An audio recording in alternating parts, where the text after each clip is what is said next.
Hello and welcome to the Fireforge Leader Podcast, where I will share lessons forged in the front line of leadership. Today's episode, I have an old friend and colleague. His name is Dr. John Ross.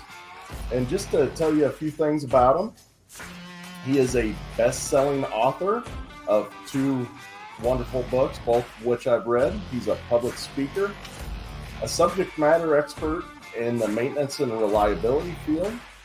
He's also the owner of Maintenance Innovators, a global consulting firm. And he's also the creator of three individual certifications. One is a storeroom manager certification. The next is a certified storeroom technician. And then finally, a certified reliability engineer program. And most importantly, this man has been a mentor and a friend of mine for many years. And today we're really going to just jump into investing in people that you lead, which is something that John does very, very well.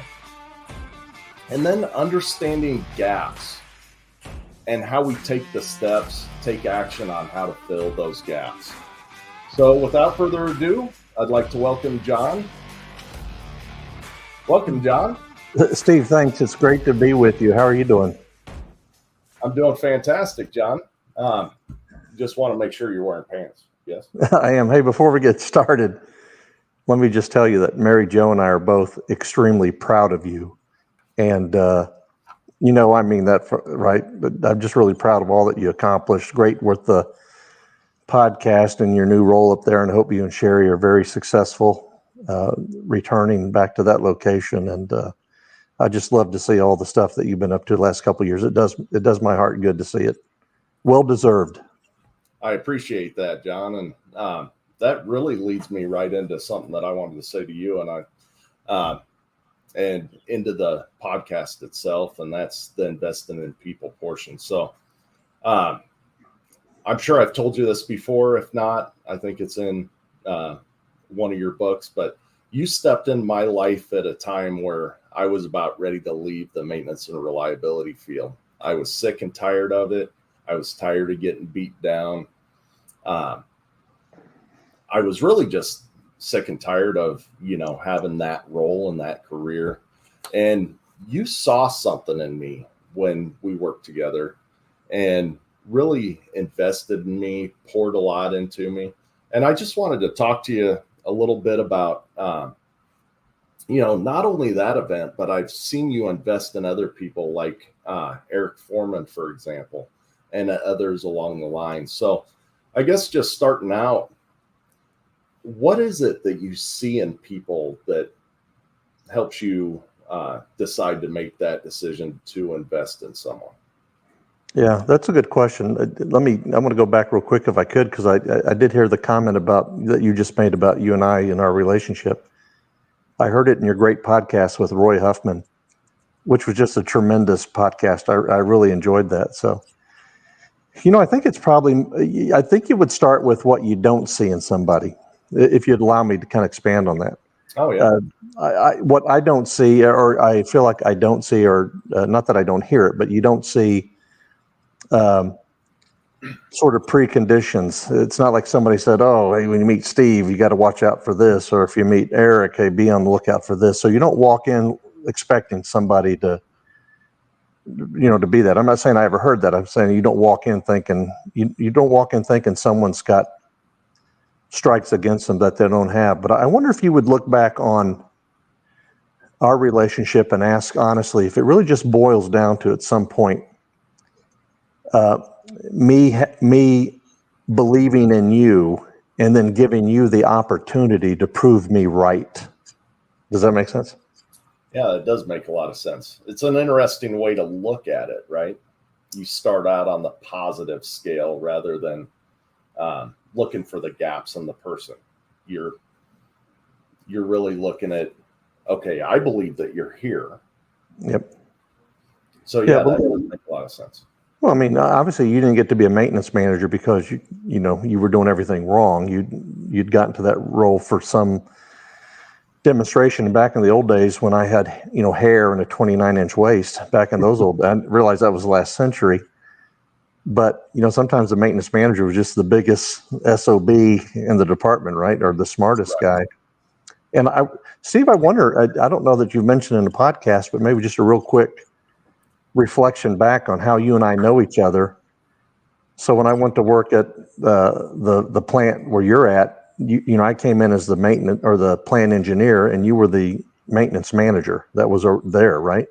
Yep. And so you were going to work for me. And then and we had an awesome team, right? Brian was the plant manager. It was me, it was you, it was Troy, it was Connie, and it was Jack. Remember? We had that team. Yep. and Martin was the operations manager. And I didn't know he was going to be the plant manager. I probably shouldn't have wrote him so hard had I known that. But it was a really great team, right? And then by virtue of just you doing some incredible things, you got sort of temporarily assigned up to Lincoln as a plant engineer. You impressed them. You got that job full time. Then you worked for Farmland and then Smithfield Corporate, and you developed some people who I know, right? You developed some great people. And now you're back as the plant manager of the plant that you and I met at, right? Yeah, it was destined to be. Yeah. So, I don't know if you remember this, but think about all those, years ago when we were working together. The very first thing that became obvious to me is you as the plant maintenance manager, you didn't have your own office. Do you remember that? You were out in the bullpen with the guys. Do you remember that? And I had that office. Yeah. Now, it wasn't a very good office, but it was the only office we had with the door you could close. And I thought to myself, a maintenance manager has to have an office because he's got to bring people in. Supervisors, technicians have those not so pleasant conversations. Do you remember what I did, Steve? I said, Steve, take this office, right? And I'll find a place. Do you remember that? Yep. And then, so I went up on the hill. I don't know if they still call it the hill, but we found a little office and got some furniture and got a little table and sort of laminated some maps. Remember that? We'd have like a staff meeting every day. And I made a conscious decision. I don't know if you ever thought about, why did John do this? But every time we had our daily little staff meeting, I always deferred to you if there was a question from Troy, Connie, or Jack. Because I thought the person who needs to be seen as the maintenance and reliability leader is not me, John Ross. It's Steve Baumgartner. I need him to be the guy. And you stepped up. There was never a time. By the way, Steve, I never told you what to say. I never told you how to counsel someone. I never turned a wrench. I never did any of that. It's simply like I just said before. I gave you, everything that I felt that was absent. I believed in you, and then I gave you a chance to prove me right, and you didn't fail. And by the way, if you take that approach to anybody and they don't come through, it's one of two things. It's either can't or won't, right? Once can't is a capability, and we can figure that out. Training, conversations. Won't is an attitude, and that's to close the door and let's talk about it. But you also have to make sure that your people are set up to be successful, right? Because I have a better day when you have a better day. When Connie has a better day, Jack has a better day. Lord knows when Troy has a better day, we all have a good day, right? Because you know him, everything's about to blow up kind of thing. Oh, true story. That was just a great team all around. Just a great team. Agreed. So one thing that I will pull out of there too is, I was trying to think as you were speaking that, no, you never did tell me what to do or how to do it, but you always asked a question, right? So if I could always tell if maybe I was going a little bit off the rails or whatever, because Steve, did you think of this? Right. That was your, but it was always a question. And what I really appreciated about that was that you allowed me to think through it. You just gave me a guardrail, right, to bounce up against. Well, it sounded better than, are you out of your mind? I thought I'd just pose it. Hey, do you remember, are we allowed to name names here? I don't know what your podcast rules are, but. Well, maybe just keep it to first names. Yeah. So you remember Jason, right? The day shift, cook side supervisor. Remember his first name was really Mike, but he went by Jason. Mm-hmm. You remember that? So years later, after I, was back in consulting, he called me and said, "Hey, John, hey, you remember every time we were up in your office, you were talking about the P to F curve and mean time between failure and all that stuff. I said, yeah, I remember that. And he said, you think you could tell me that again, and this time I'll write it down? And I said, well, sure, Mike or Jason. I said, now that I'm a consultant, it'll cost you $1,000. He said, what if I just buy you lunch? And so we met out for lunch and had a great conversation, and I kind of shared all that stuff with him again. But that's a mark of leadership too, isn't it, Steve, that you share things? Oh, 100%. And I hope that your listeners will take away from my earlier conversation about our history and sort of the things you went on.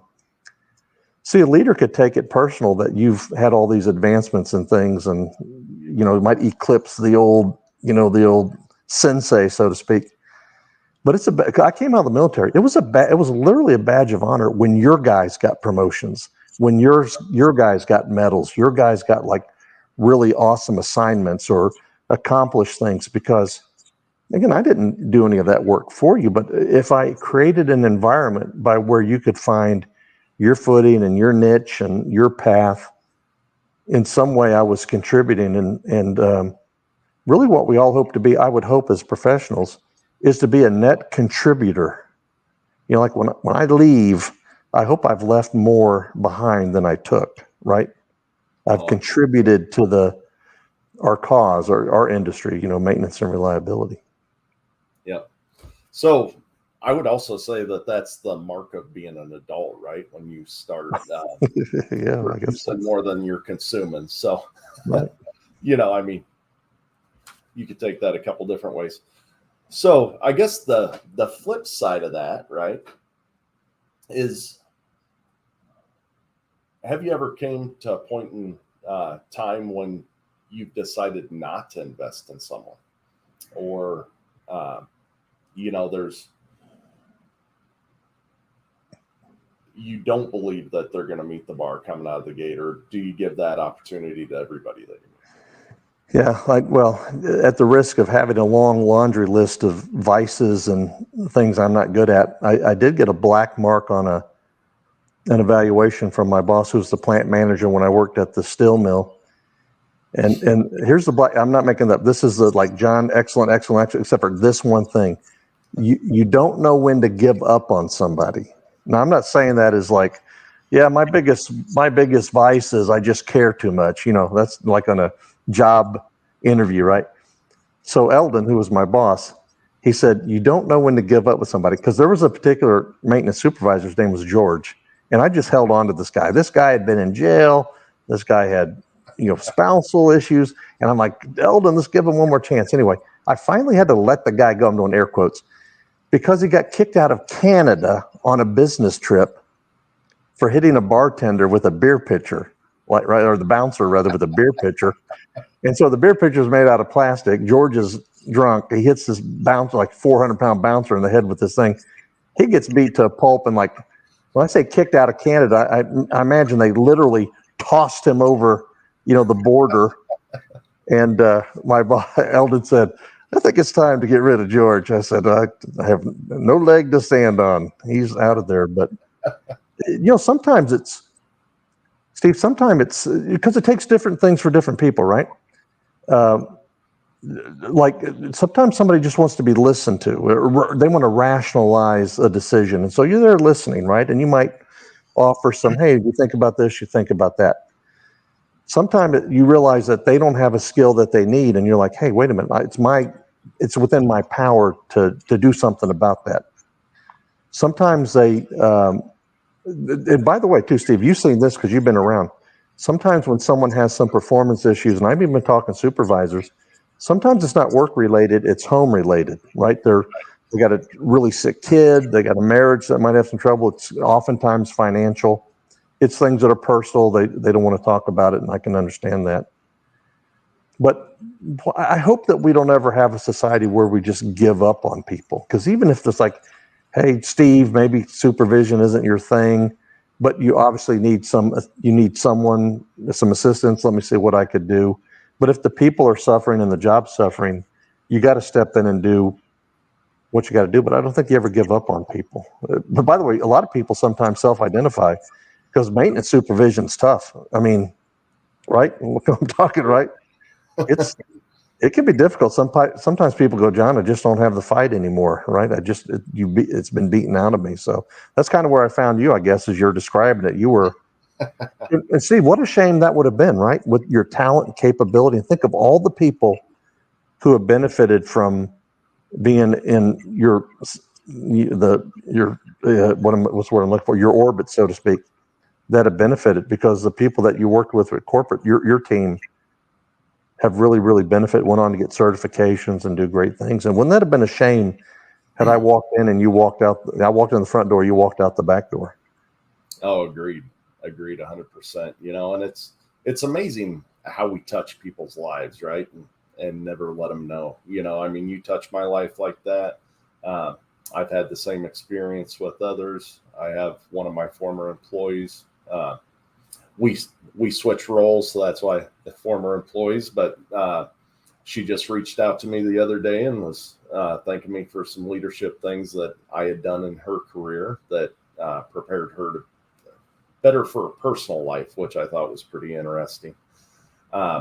So yeah, it's amazing all those little lollipop moments that can come up that would have never been there if one thing wouldn't have happened. So I'm gonna. Oh, sorry. Yes. I'm just gonna say that's kind of the richness of life, isn't it? Being engaged and being there and contributing. Agreed. Yeah. So, has there ever been a time when it's been to your detriment that you've not given up on someone? Well, I by that you mean has anyone kind of drugged me down? I don't know that's ever happened. I did mention that it's just hard for me to, there's no value because it's a dog eat dog world. Here's what I hate. I hate for a guy or a gal to lose their job. Right. I was at a client site on Monday, storeroom. And I'm in the storeroom. I'm in the storeroom manager's office, and he shares the office with the planner. And so when I got to the storeroom guy says, John, we can't go to my office right now. I said, oh, why? How come? Oh, they just told me not to go in there for a while. And so then we went in the office after lunch. And so I'm seeing his office in the storeroom, and I go, hey, who sits over here? Oh, that's the planner. And I said, where is he? Yeah, that's why I couldn't go to my office this morning. They were firing him. Oh, walking them out the door, and right, and I'm like, and like holiday, and I'm like, well, what sleeping on the job is what the problem was. And I thought, how did it get to that?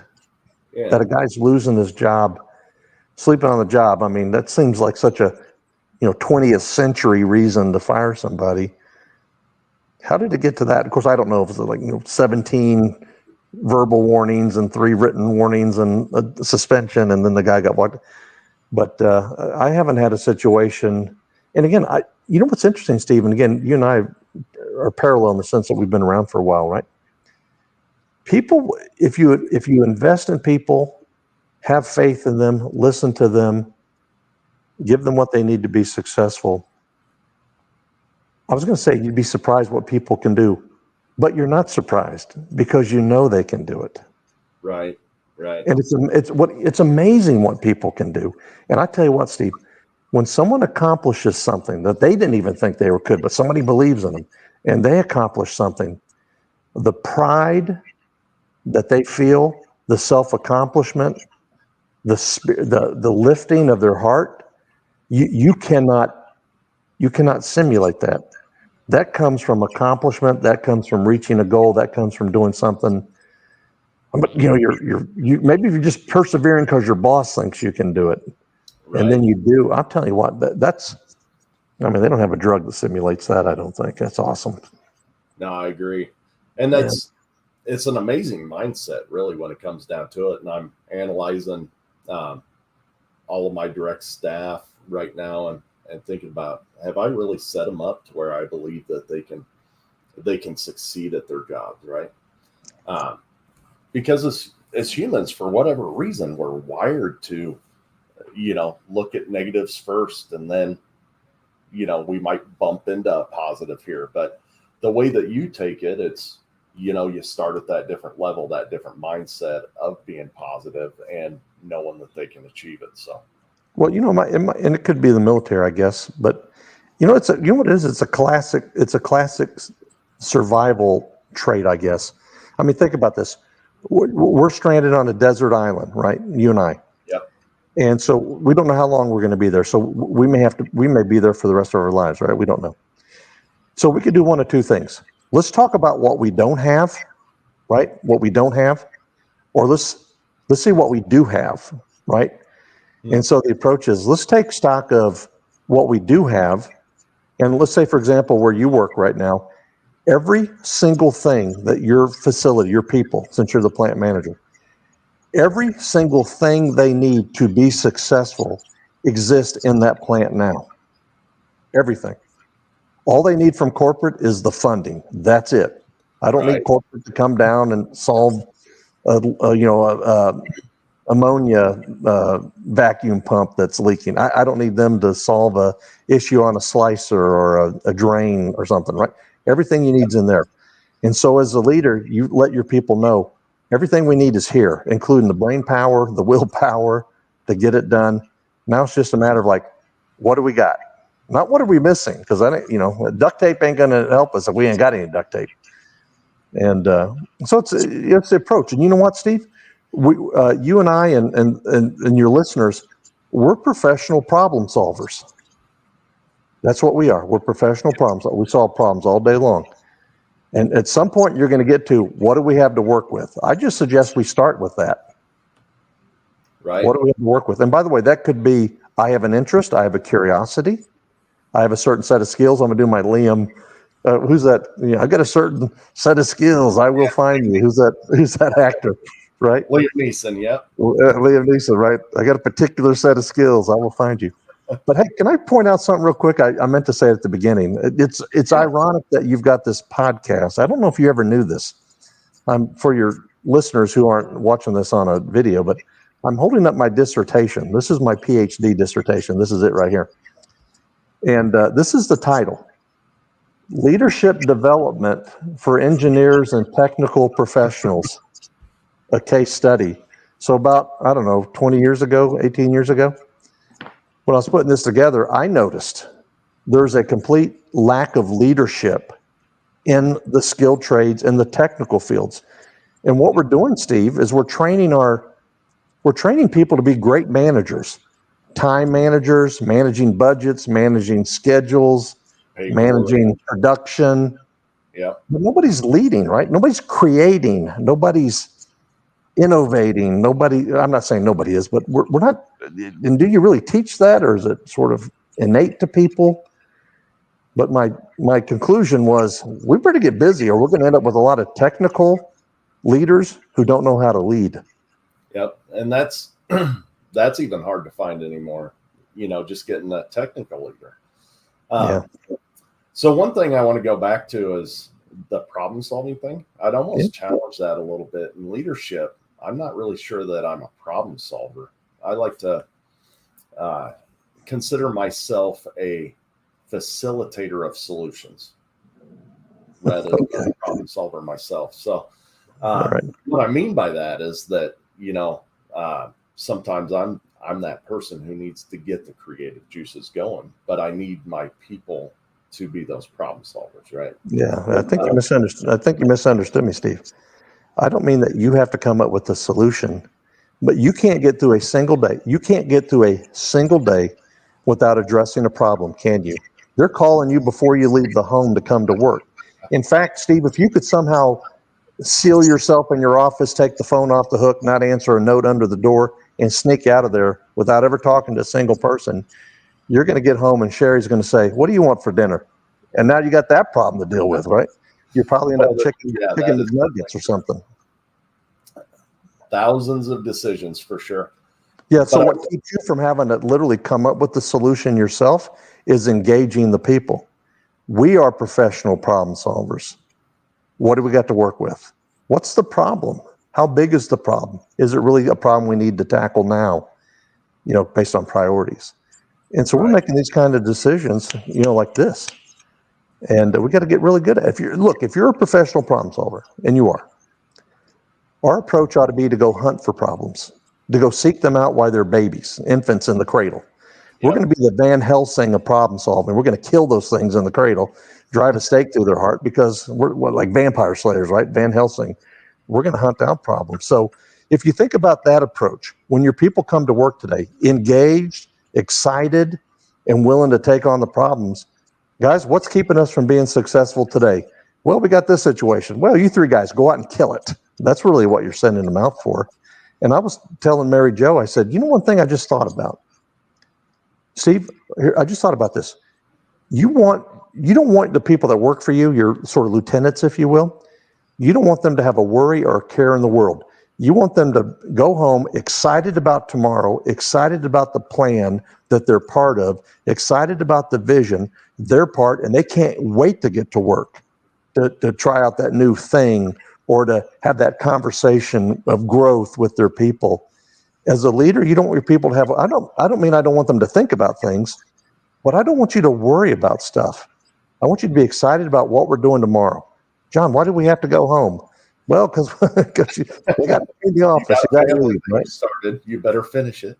Yeah. Different way of looking at it, right? Let's get excited about solving these problems because we're professional problem solvers. Let's get really good at it. That's 100%. And I think that ties, everybody wants to win, right? But yes. If they don't get to play yes. the team, they're not going to win. Yes. Yeah. It's that feeling, right? And you want to be on a winning team, right? Nobody wants to be on their 13th year of a rebuilding, like I've been rebuilding for 13 years. I'm ready to have a winning season. That comes from a Dallas Cowboy fan, by the way. No, I thought maybe you were picking on my Cornhuskers there for a second. No, hey, not after our last game.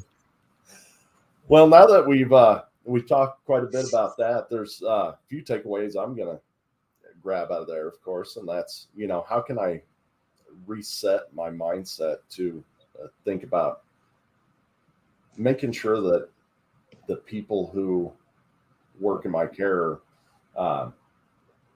knowing that they're fully capable and being able to achieve that. So that's a huge takeaway for me.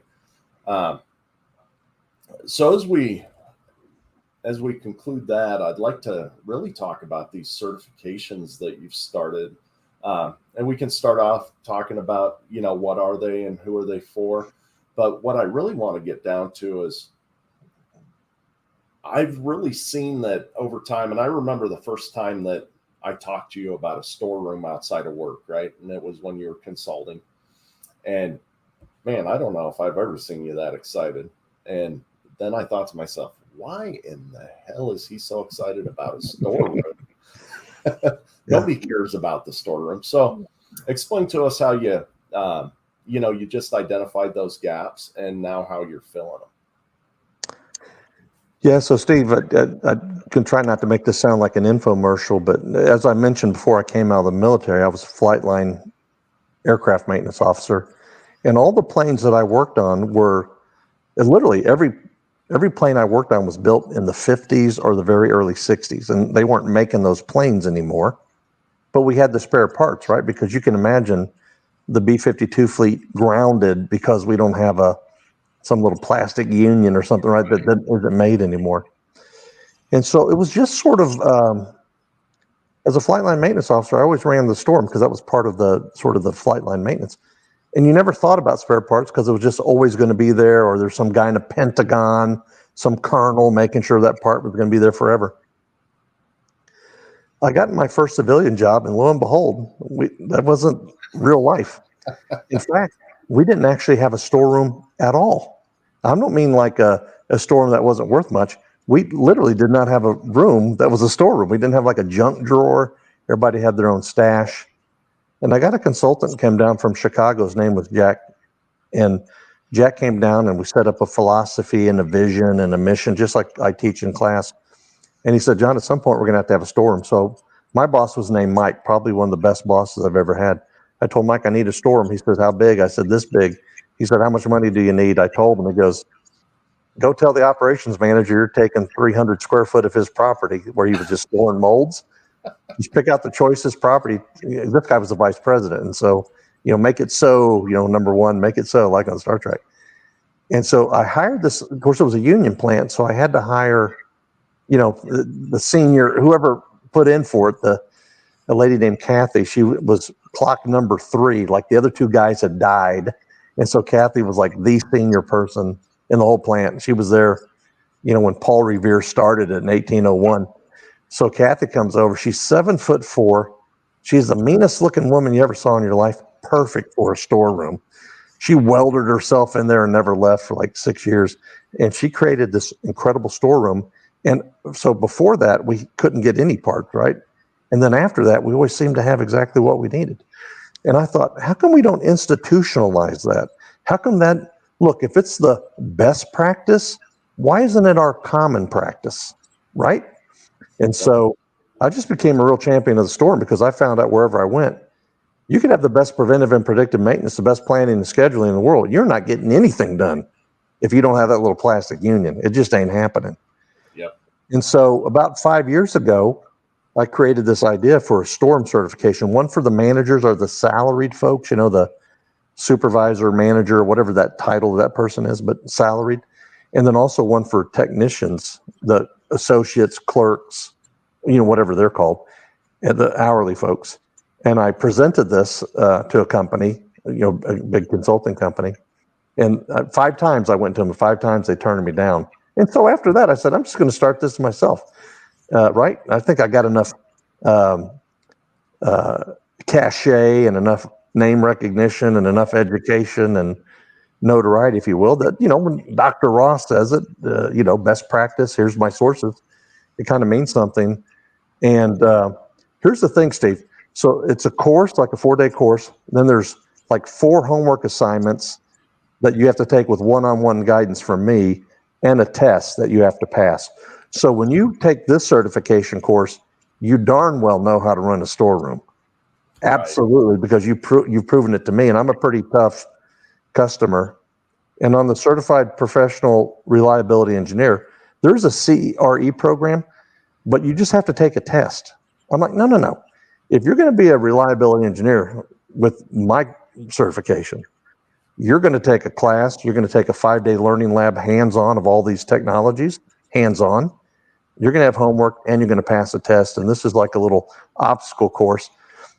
And but you're going to be able to do exactly what the program says you'll be able to do. We've got to have, again, we don't have people that can do it. Let's build a program where the people have to demonstrate objectively they know how to do it. And then you wear this badge, like pin a medal on your chest. It means something. It's not a participation trophy, right? Or everybody gets a ribbon for coming to work. I'm not making this up. By the way, let me just say something real quick. I'm not making it up. I was at a client site weeks ago. They hired a guy. He showed up, did a great job. He didn't show up the next day. And I said, well, how come? He goes, well, we called and said, hey, where are you? You're supposed to be here. The guy said, 2 days in a row? I mean, it was like I'm supposed to show up every day? Man, you guys work hard. Yeah, but okay. So I said, let's create some certification programs that have some real meat in them, right? Some real teeth, that when the people have this, letters after their name, these guys came from like the best school. I don't mean to sound that way, but you know what I'm talking about. They really went tried or fire forged, if you'll allow me to use that phrase, right? Anyway, they're great programs. They've been very well received, and I'm just very pleased. Wait. Our storeroom folks, one guy had an ROI for the price of it, the cost of it. 3 days, he went home and in 3 days, he found enough sort of like savings that paid for the class. I think that's pretty amazing. Oh, that is awesome. And that's really how all classes should be in today's world, right? I think so. Find the ROI. So going back to, kind of my surprise when you started talking about storerooms, I understand at this point how critical they are. However, in today's age, we continue to pay people under what they're worth. We want to throw a couple pennies to be a storeroom clerk when they have a massive job, right? We've talked about it 1,000 times. You go up and talk to the administrative assistant in a building, and you got to fill out something, a triplicate for a dang paper clip. But our storerooms stand wide open. The person who's supposed to be manning it is playing on the computer. And just go, yeah, get whatever you want. Why do you think there's that lack of, I don't know, security, lack of ownership in storerooms, lack of energy around it, I guess? Well, I think it probably can come back to leadership, right? Which is kind of the theme of your broadcast. So again, harkening back to my military days, B-52s, right? So those airplanes, hundreds of millions of dollars, and obviously these are nuclear capable. And there's a red line around them. There's a red line. There's no fence. There's a red line. And if you cross that red line in a spot where you're not supposed to cross it, don't be surprised if you get shot in the head or a knee in the neck, right? A M16 butt across your face. If you want to go into that area, you got to cross where it's open and show your credentials and stuff. So you don't really need storeroom security if people will just stop screwing with the storeroom, right? Don't go in there. Don't cross that line. You have no business. And so the leader has a responsibility, Steve, to set the expectations. And the way the process works is the leader has to first be part of the team that assesses the current situation. Let's do an assessment, honest, get on the scale. Don't dial it back because you had a candy bar at lunch. It's, don't take off those 10 pounds. Look at the scale and go, we got some work to do, right? Right. We suck, right? And here's our score. But you can't leave it there. You got to set a vision. Guys, this is not where we're stopping. We're passing through this number. Here's the vision. Here's the lighthouse. That's where we're heading. Once you get the team, again, engagement. They agree where we are. They have energy and excitement about where they're going, and then you can set the expectation. People want to have.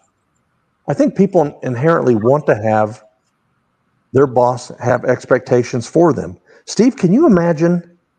Can you imagine if when I got there, I said, "All right, Troy, Connie, Jack, we're gonna be world class. This, that, and that thing, except for you, Steve." I mean, can you imagine that, right? It's like, guys, here's where we're going, right? Because we're all part of the team. We did everything as a team. We talked about everything, even if it wasn't Connie related. She was in the meeting. And you set the expectations. Once you set the expectation, then we agree on how we're going to measure it, KPIs and metrics. But a storeroom clerk who's sitting there playing, well, I don't know if they're really playing video games, but is less than engaged. You show me that, and I'll show you a leader who is not set the expectations for that person and reminds them every day how critical they are. Because, Steve, the equipment in our plant, like your plant's not just slicing, spiral cutting ham or injecting ham or smoking ham or whatever you guys are doing. It's printing paychecks. Agreed. It's printing paychecks. The guy in that storeroom has the ink, the paper, and the parts for the paycheck printing machine. Those are very valuable in printing paychecks. And you need to remind the guy. And by the way, the guy's got to get engaged, right? He's got to be part of the conversation to stay kind of up and excited. And remember what I talked about. Is he excited about coming to work tomorrow and putting plan B into place, or the third part of plan A? Is he excited to come to work because he can't wait to do that new thing that you guys have been talking about? Right. And if he's not, you can't expect a $15 an hour guy or whatever they're getting paid nowadays.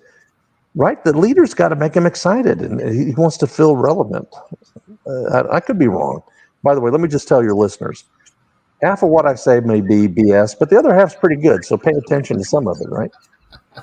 I think there's some value there. I thought I'd before you did, right?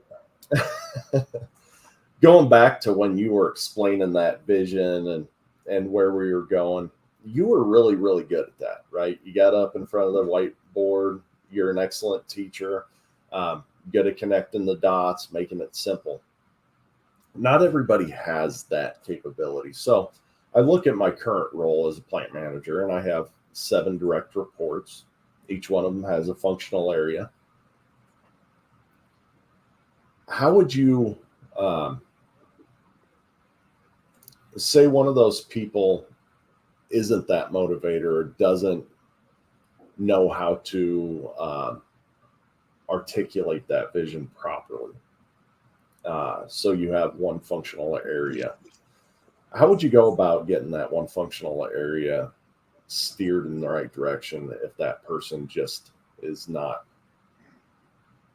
of the same mindset as us, I guess, or being able to sell that product?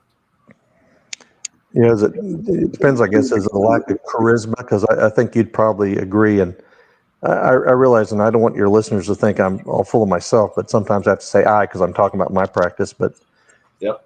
I feel, because, by the way, I wasn't born as a natural speaker. I took Toastmasters and really tried to hone, but you got to have maybe a natural charisma, but not everybody has that. But you know that old saying, Steve, is I think you may have used it in a podcast, but are people born into leadership, or do you rise to the occasion? Like the war breaks out and you're thrust into this leadership role. I don't think leadership is intuitive in the sense that we all instantly know when to jump into action, right? Like you're scared, or you don't know, or you don't have a lot of self-confidence. And a lot of people have jumped into action and gotten killed, right? They were like, I'll lead the charge, and you're the first guy, right? But I do think that leadership is, although it's not intuitive, like you don't know when to jump in kind of thing, I think it is organic, because everybody in some role, some capacity, you're a leader of some sort. You might not think you are, but you're like help the Cub Scouts in the Pinewood Derby, or you're a church leader, or you're at home, right? You're part of a team. You and your wife, or maybe you and your husband or something, are a team. And so if you're looking for one of your subordinates or one of your functional leaders to have the same leadership style as you, you're going to be very disappointed. And but here's what's interesting. You know what the answer isn't? The answer isn't for you to jump over them and lead their team for them. The answer isn't to send them to a leadership school because they just don't seem to be able to speak in public, right? I mean, you've heard Elon Musk speak. Is he the most powerful public speaker you've ever heard? No. I mean, he gets his point across. You aren't riveted to the screen waiting for him to launch a rocket or a car or Twitter into the universe or something. The point is, can the person describe where they're trying to lead people to? Bill, can you tell me where it is you're trying to lead the people to? And more importantly, do the people know that? Were they in on the, hey guys, let's sit down and talk about this great mystical place where we're going to be in 6 months. And then let's get there and let's have a celebration. And then where are we going to go 6 months? And let's have a celebration. The people have to be engaged in where they're going, or else they're the victim of where you're leading them to. I mean, Moses didn't tell the Israelites, oh, by the way, we're going to wander around the desert for 40 years. He kind of left that part out. Moses, where are we going to get food? It's going to fall from heaven. Really? I've never seen that happen before. What are we going to drink? Water from rocks. Really? That happens a lot? Like, has ever? You're getting your guidance from a burning bush or a tornado? I mean, seems like we'd have seen this before if this was a natural thing, right? Right. And so the people are more likely to do something if they're engaged in the development of it. But here's the rule. When you get people together, say, guys, we're going to come up to a consensus. We can't do 7 things. We're going to leave this room with one plan, and we all have to be behind it. Steve, it may be your plan. John, it might be your plan. Bill, it might be yours, or a combination. But we can only have one path. And I need a leader that doesn't have to be the most charismatic, doesn't have to be the best speaker, but they have to have a sincere interest in the team being successful. And Steve, you know this more than anybody. People will look past your words. They may even look past your actions, and they see your sincerity. I was telling Mary Jo, I said, there's 3 people that I think are, as far as leaders, that, boy, I wish I could be like them. Here they are, no particular order. You, Roy Huffman, I'm going to use his last name, and a guy named Brian Somalik who worked at the steel mill with me. They're people, that's you, Roy, and Brian. Their people want to work for them. They want to perform. That doesn't sound right, but you know what I mean. They want to show and give effort and be engaged and be part of their team because they see that the leader's heart is sincere. Right. Steve, I mean, think about this. You're the plant manager. Are you honestly the best person? You know how to do everybody's job better than they know how to do it? No. And by the way, you'd be a fool to think that you are. In fact, you're better off not, because then you're starting to tell them how to do their job. Guys, the reason I got this job, is because somebody saw something in me. But I'll tell you what we're going to do. We're going to have the best plant in the entire company. What's that going to take? All of you, me, and everybody else. Yep. It's for us to realize that there's nothing that we need other than a budget from headquarters and a mission to be successful. We're in absolute control of our destiny, and people see the sincerity. And sometimes you get a leader that's trying too hard, and they're not really a hard ass, but they're coming across as one, and they don't play that very well. But you don't need your people to like you either, in terms of you don't need to be the best friend. But I need them to understand where we're going. And I would ask a leader, it's a long answer, I guess. I'd ask somebody in the scenario you gave me, do your people know where you're trying to lead them? And were they engaged in developing that location, that space in the universe? And if not, that's where I'd start. Yeah, that's a good point. You got to paint that house up on the mountain 3 miles away, what color shutters it's got on it. And then they also got to be engaged with the march, right? Steve, they're either engaged or they're the victim. That's your only two choices. And one of the things that you and I do, and the others I mentioned, and I think good leaders, I guess, you take away the victimhood, right? There's no victims here. There are no victims. You're not a victim of the supply. Maintenance isn't the victim of production schedule. Production is not the victim of maintenance. We're not the victim of, the USDA, right? We're not the victim. Right. Every bit of that is within our control. Yeah. And if it's not, doesn't that say something else? Now you need to ask somebody for whatever you need to solve that, right? Yeah. So you mentioned Elon Musk. I'm hoping I don't lose half my listeners. The point I was making is he's not the most dynamic speaker, right? He's not Tony Robbins, for crying out loud. Agreed. But he paints a picture where people want to be. He paints this. He can get you to see it, right? And by the way, it's not insincere, right? That's the point I was making about naming some folks I think are very sincere. I think that's a real skill of a leader, is to be able to get the team to develop the place where they want to go. And like they're excited to get there. They can't wait to go to work tomorrow to do that, right? And then you celebrate those things. Great. Yeah. So the celebration part too, how many times do we forget that in business, right? We set these goals, we achieve them, and we're like, yeah, we did it. Okay, on to the next thing, right? So we don't do a proper celebration a lot of the time. So, well, certainly not in maintenance, but I've been saying lately in a lot of my classes, sometimes in maintenance, the day gets away from us. Plant's down, we lost production, the maintenance manager is getting yelled at. It's just a bad day. If that ever happens to you, and by the way, it doesn't have to be maintenance. It could be production, could be finance, could be whatever. If that ever happens, buy ice cream sandwiches for your people. Guys, come in here. This one got away from us. Guess what? We got another day tomorrow. Have an ice cream sandwich.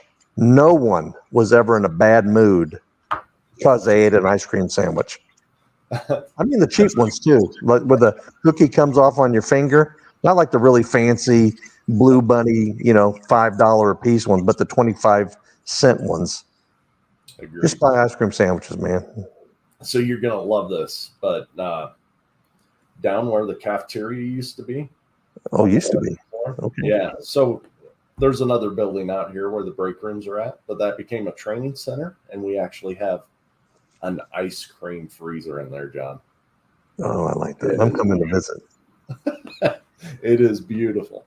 Did you ever get a bathroom on the first floor? That's the important thing. Well, it's no.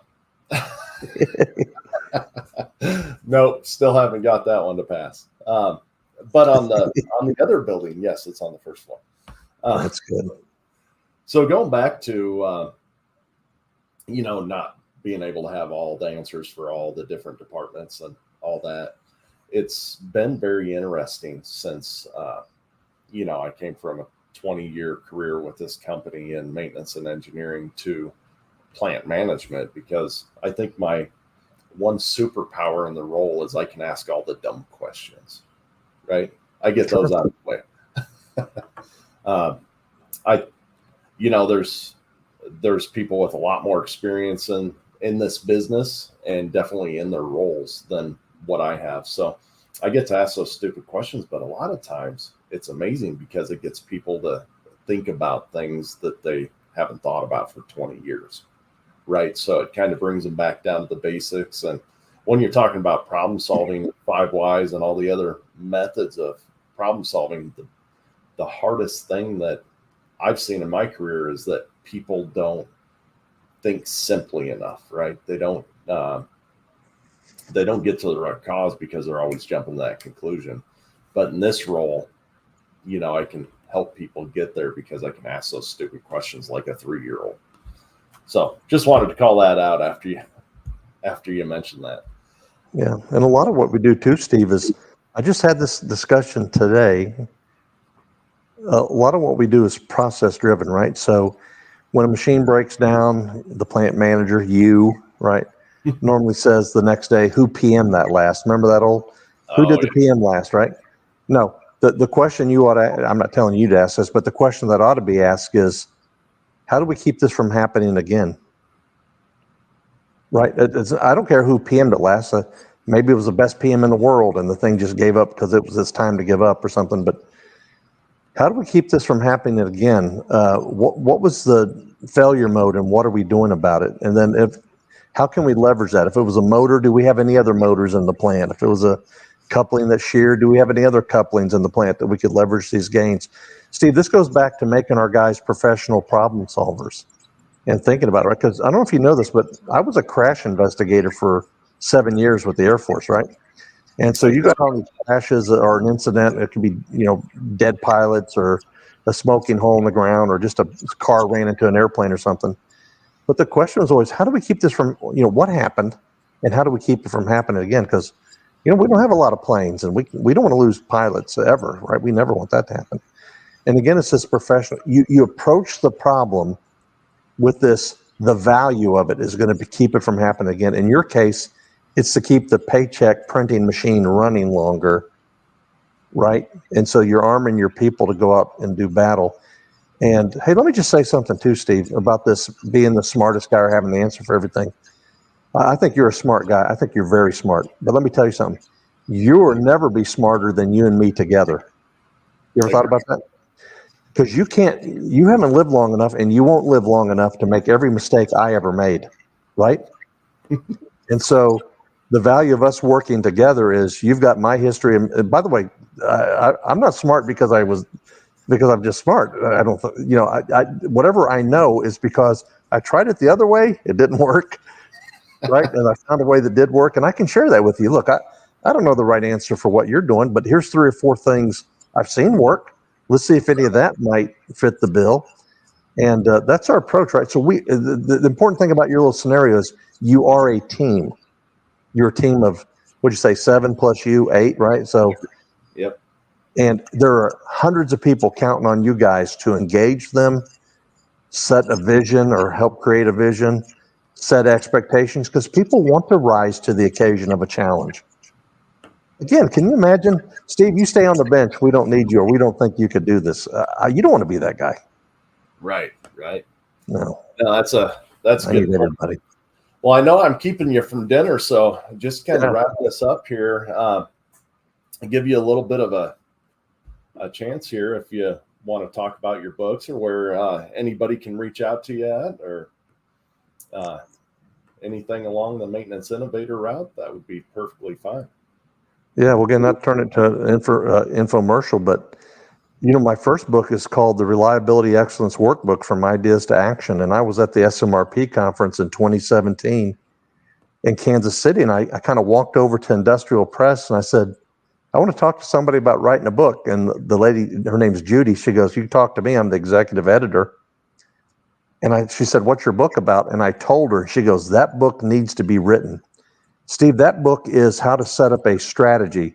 And it starts out with, you're going to be surprised to hear this, get a team together, right? Get a team together.